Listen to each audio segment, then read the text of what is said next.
Boa noite, turma. Me chamo Adelso. Eu vou iniciar a apresentação do nosso seminário.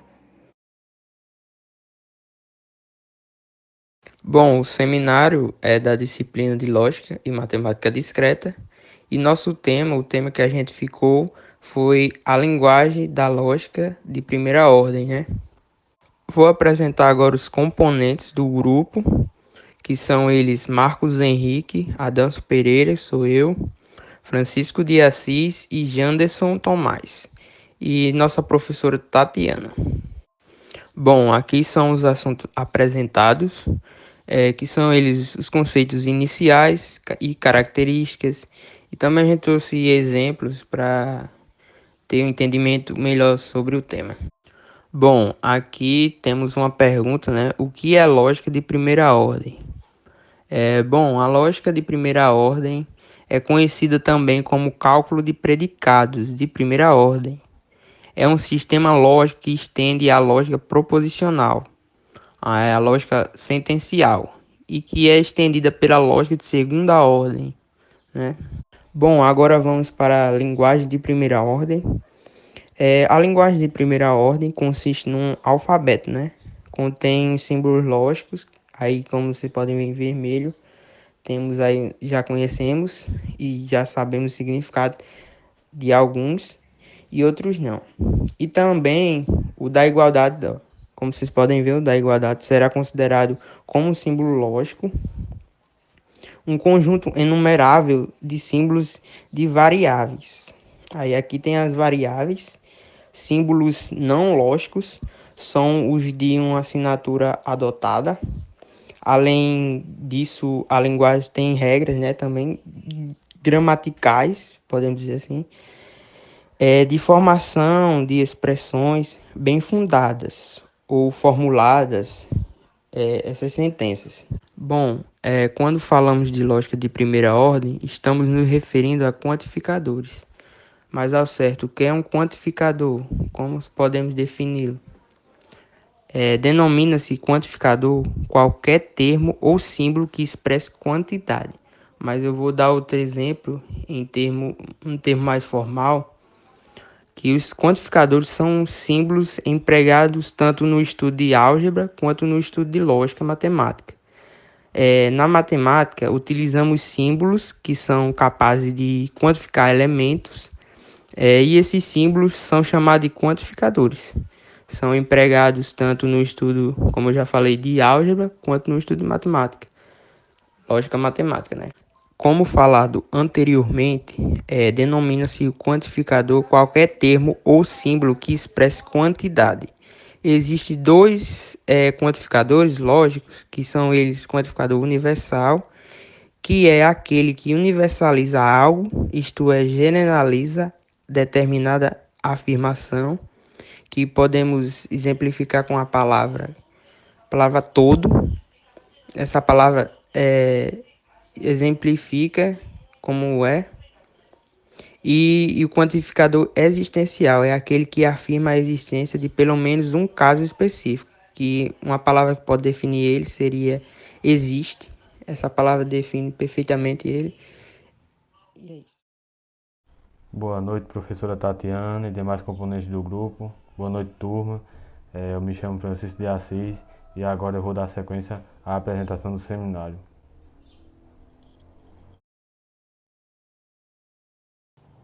Representação dos quantificadores. Para representarmos o quantificador universal, utilizamos essa simbologia aí. Vocês estão vendo no slide, é um A invertido, ele significa para todo. E o símbolo é invertido e significa existe, para qualquer quantificador existencial. Vemos logo a seguir o exemplo de quantificador universal. O mesmo está em forma de símbolos e também a tradução desse símbolo, vamos dizer assim. O A vezes o PX, ele significa todo professor é dedicado, ou seja, está se referindo a todos os professores, a mais de um no caso. Já o quantificador existencial está representado da seguinte forma: o E invertido vezes o PX, que significa existe um professor dedicado, ou existem professores dedicados, que nesse caso estaria se referindo a mais de um. Vale salientar que o quantificador existencial ele não se limita ao número de indivíduos que se encaixam na descrição em questão. Se quisermos ser mais específicos, devemos acrescentar um ponto de exclamação. Como vemos aí no exemplo abaixo, ele é o E invertido vezes o E invertido com o símbolo de exclamação vezes o PX, que ele significa existe um único professor dedicado, ou seja, está se referindo a um. Boa noite, meu nome é Janderson Tomás e eu vou dar continuação à apresentação.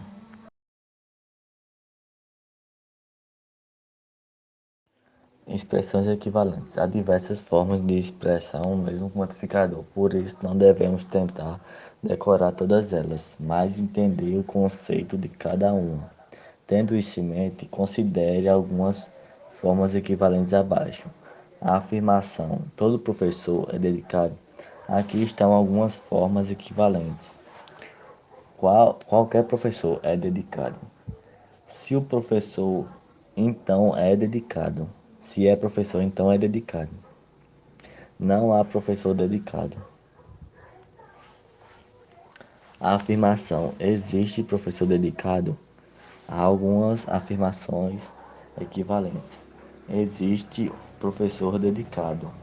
Existe pelo menos um professor dedicado. Existe professores dedicados. Há professores dedicados. Negação de quantificadores. Para negar uma afirmação que contenha um quantificador lógico, devemos trocar o quantificador e negar a afirmação. Por exemplo, o brasileiro gosta de futebol. A afirmação. Eu vou traduzir agora esses símbolos. Todo brasileiro gosta de futebol. Negação. A tradução dos símbolos é: existe um brasileiro que não gosta de futebol. Aqui está mais dois exemplos. Afirmação. Vou traduzir novamente esses símbolos. Alguns brasileiros gostam de futebol. Negação. Traduzir novamente essa simbologia. Nenhum brasileiro gosta de futebol. Oi, meu nome é Marcos. Eu vou dar continuidade aqui na apresentação. Temos aqui uma imagem do alfabeto de primeira ordem. Resumindo, ele segue os seguintes conjuntos de símbolos, como esse primeiro aqui, que vai ser os símbolos das constantes, como exemplo o Rei João, o 2, qualquer outro nome vai ser considerado como símbolo. Depois temos os predicados, que também vai ser um conjunto de símbolos ditos sinais relacionais ou predicativos. Depois temos as funções, que vai ser um conjunto de símbolos ditos sinais funcionais. E agora teremos as variáveis, que são o x, o y, a, b, pode ser um p, um c, qualquer letra vai ser considerada como uma variável. Tem também os conectivos, que a gente já conhece uma boa parte. Temos esse que a gente usa como não, né? Temos a condicional, o i, o ou e a bicondicional. Temos a igualdade, que vai ser o símbolo de igual, e temos os quantificadores, que vai ser esse símbolo aí, que é o A de cabeça para baixo, que significa qualquer ou para todo. Também tem esse símbolo aí, que vai ser o E ao contrário, que ele significa existe. As constantes, sinais funcionais e sinais predicativos constituem a coleção de sinais ditos símbolos não lógicos. Há diversas variações. O conjunto de símbolos primitivos, que são operadores e quantificadores, vai variar frequentemente. Tem alguns símbolos primitivos que podem ser omitidos, substituindo com abreviaturas adequadas. Tem um exemplo aí de o P, bicondicional Q, abreviando ele vai ficar P, condicional Q, e Q, condicional P. No sentido contrário, é possível incluir outros operadores como símbolos primitivos, como as constantes de o t, que é verdade, e o t de cabeça para baixo, que vai significar falso. Tem os livros antigos que usavam esses símbolos que a gente pode substituir hoje como um P ou um Q ou qualquer letra. Esses símbolos estranhos que está aqui, eles pertencem ao alfabeto grego. Esse primeiro significa Fi, e esse C, ao contrário, significa contém, né? E o outro símbolo significa Psi, que também é do alfabeto grego. Usando o símbolo de hoje, né? Hoje em dia, ele vai ficar Fi com sinal Psi. Como outro exemplo, tem A, X de Φ. Aí pode ser escrito como um X de Φ. Tem o LPO, que significa lógica de primeira ordem. Temos a igualdade, que às vezes pode ser considerada como a parte da lógica de primeira ordem.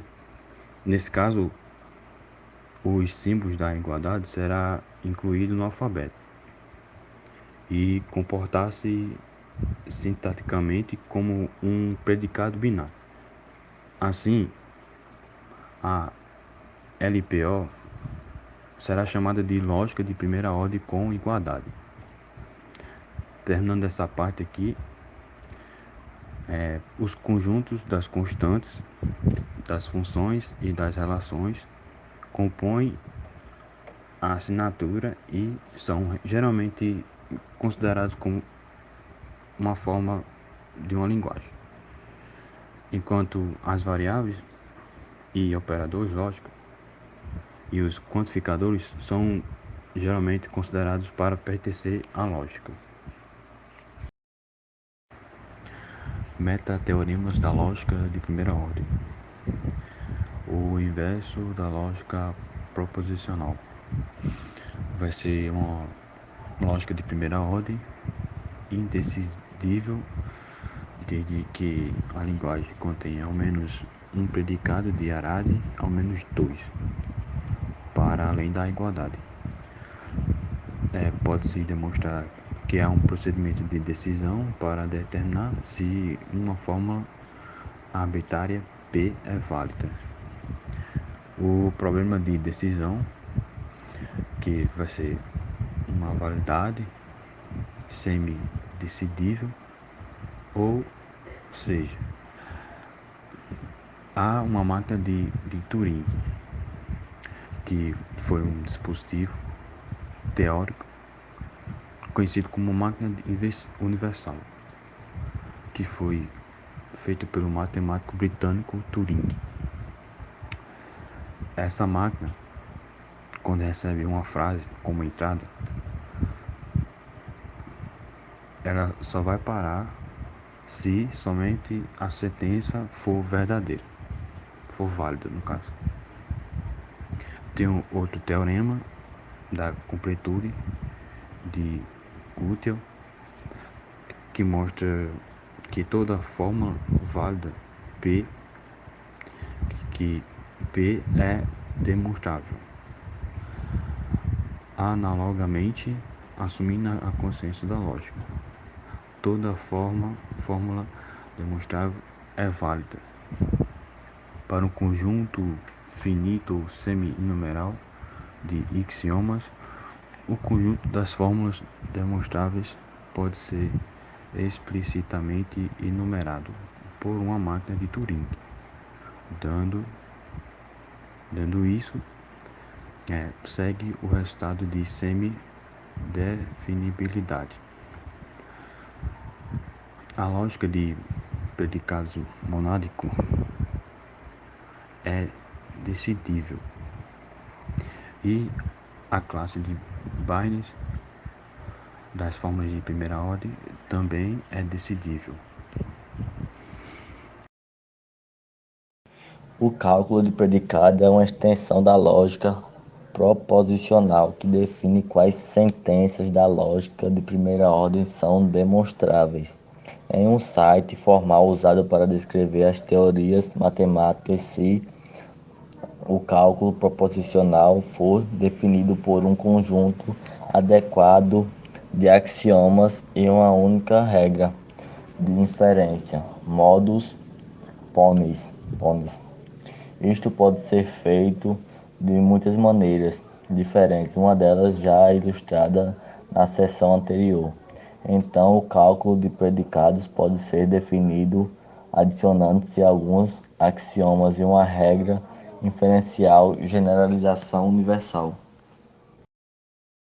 Bom, aqui são nossas referências e obrigado pela atenção de todos.